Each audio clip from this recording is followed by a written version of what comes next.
বিভিন্ন প্রচারক আপনাকে কর্মসূচি তো দেখেছি সুকান্ত দাস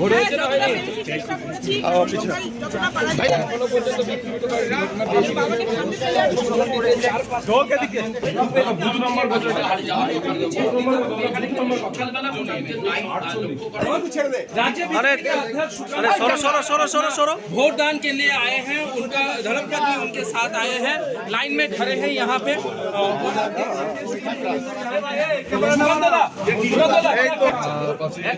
अभी कहीं पे झमेला के कोई अपने आगाज अभी देखा छोटी सी घटना घटी है, स्पेशली गंगारामपुर इटाहार, यहाँ से ज्यादा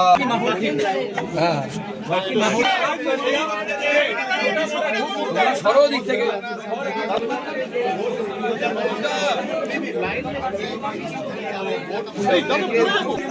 दादा वोट লাইনটা ছেড়ে দাও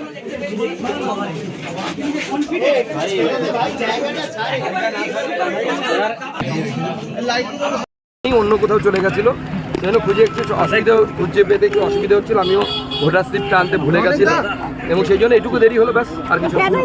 এমনি ভোট দেওয়ার পর কি হয় ওদের, এমনি ভোট দেওয়ার পর কি বলবেন? ভোট দেওয়ার পর কি বলবেন? দেওয়ার পর এইটুকু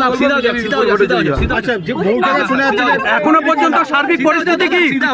এখনো পর্যন্ত সার্বিক পরিস্থিতি কি আপনার? কয়েকটি জায়গা থেকে অভিযোগ আসছে বিভিন্ন রকমের, যেমন ইভিএম খারাপ। গঙ্গারামপুরে গতকাল রাতে আমাদের এজেন্টের বাড়িতে হামলা হয়েছে, তারপর সেই এজেন্ট আজকে বসেছে।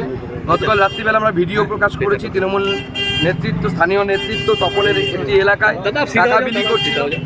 এই ধরনের বিক্ষিপ্ত ঘটনা আছে। ইটাহারে হিন্দু ভোটারদেরকে, যেহেতু হিন্দুরা সেখানে মাইনরিটি, ইটাহারে হিন্দু ভোটারদেরকে ভয় দেখানো হচ্ছে। সেখানকার বিধায়ক মুশারফের নেতৃত্বে বলা হচ্ছে যে তোমাদের হিন্দু বুথ থেকে যদি লিড না পায় তাহলে পরে আগামী দিনে হিন্দুদেরকে থাকতে দেওয়া হবে না ইটাহারে। এই ধরনের ধমকি চমকি দেওয়া হচ্ছে, আমরা প্রশাসনকে জানিয়েছি। তৃণমূলের তরফ থেকে আরেকটা অভিযোগ করা হয়েছে, বিভিন্ন বুথে কেন্দ্রীয় বাহিনী তপন সুমন্তরা তপনেও সেখানেও অশান্তি হচ্ছে। তপন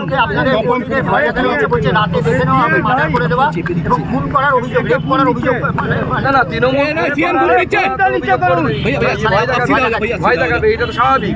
তৃণমূল তো রেপ করার এক্সপার্ট। সন্দেশখালীতে তো আমরা দেখেছি রেপ স্পেশালিস্ট আর কি, যেমন ডাক্তারদের লেখা থাকে না, চেস্ট স্পেশালিস্ট, অমুক কেউ হয়তো পেন স্পেশালিস্ট, কেউ হয়তো হার্ট স্পেশালিস্ট। তৃণমূল হচ্ছে রেপ স্পেশালিস্ট। তৃণমূল অভিযোগ করছে যে কেন্দ্রীয় বাহিনী অনেক বুথে হচ্ছে সাধারণ ভোটারদেরকে ভোট দিতে।